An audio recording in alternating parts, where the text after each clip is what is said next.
Yes, sir. Ladies and gentlemen, let's take our mid-morning break. Remember your admonition. Do not discuss the case among yourselves or with anybody else. No independent investigations. You'll get used to this. Leave your notepads in here. They stay in here. We stand up. If everybody will rise out of respect for the jury. And you'll surprise Ben when you come out the door because he doesn't know you're coming. So you guys will just file out. Go ahead. Thank you. Tell Ben I'll let you have a 10-minute restroom break. Ben, we're taking a 10-minute restroom break. All right, Judge.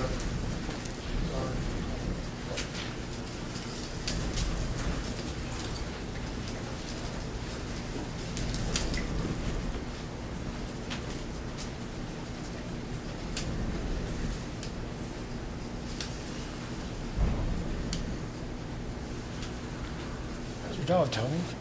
Thought you'd bring the dog in.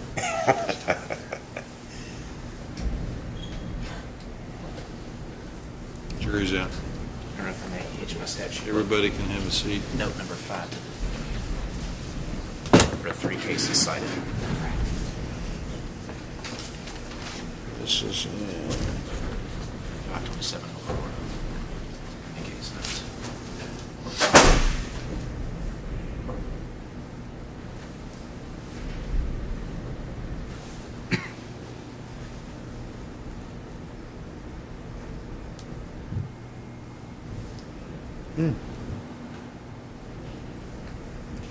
all right. The case is cited: Commonwealth versus Jones, a 2009 Supreme Court case, 283 Southwest 3rd 665.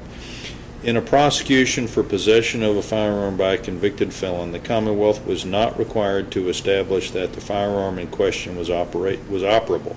The firearm was presumptively functional, and no evidence called that presumption into question.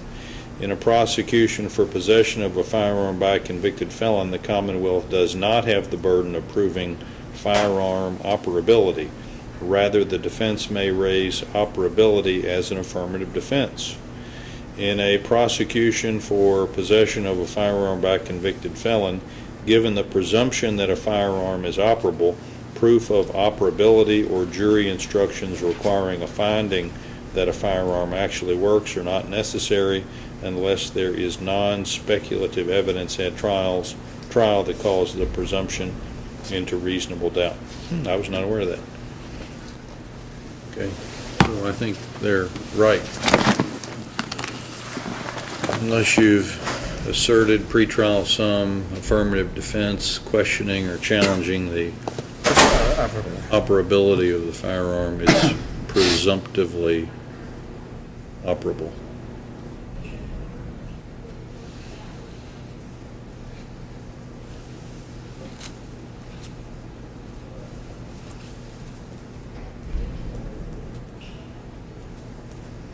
Will you read me that site again? 283.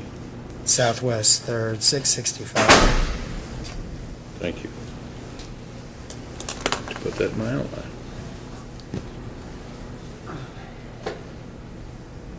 Credit to Josh Porter for knowing that one. Pretty slick.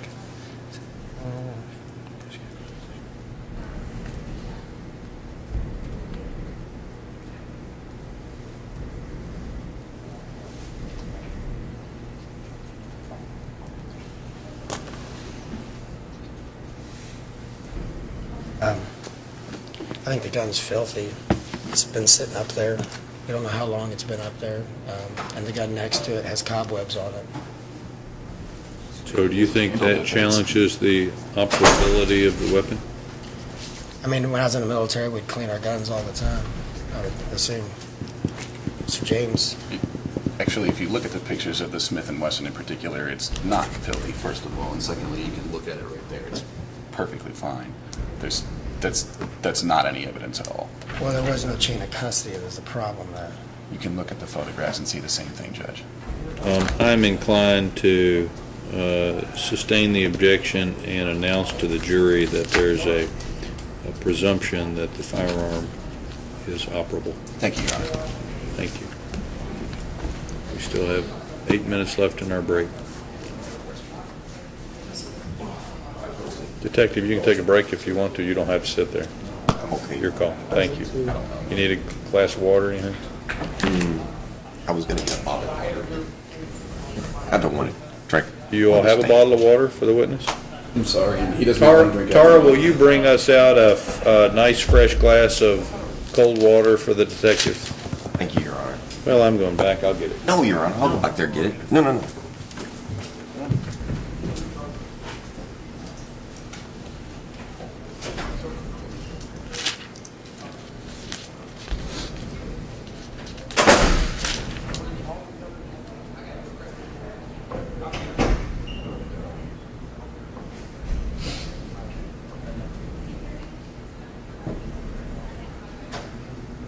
I wouldn't set up an abundance of caution.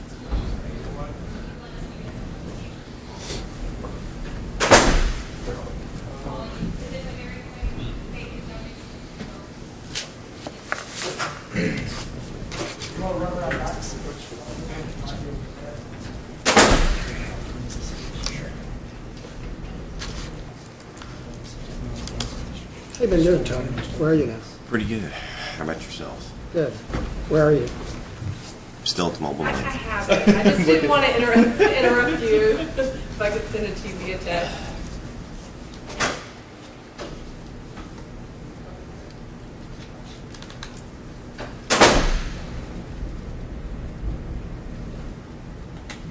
I don't know what that last line means. Well, I mean, I know that there was stuff destroyed before it was taken to the property room. There's a video of it. So I just don't want us to, I'm just not conceding that this is everything that was taken down.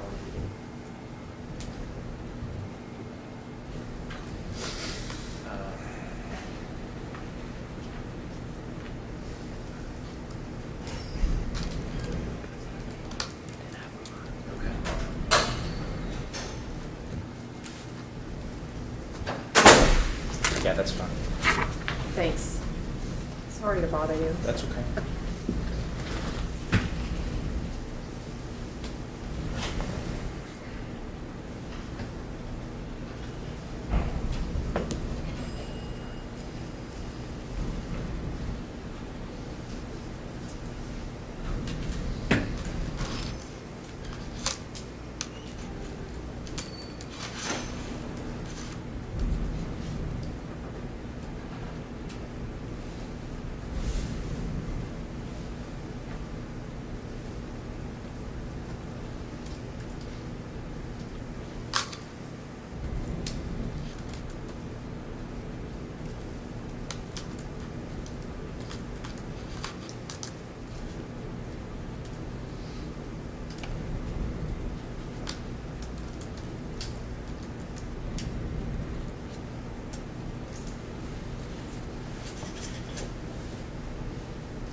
That's about it. Did you?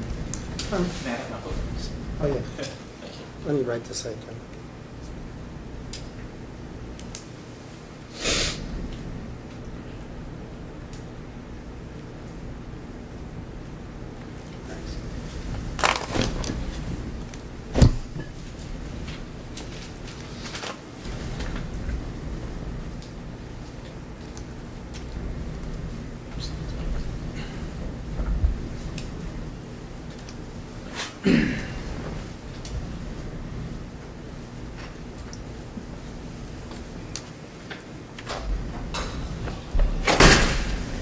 Oh, I left the record on. You all didn't say anything bad about me, did you? I would have told you that, but you weren't here to tell.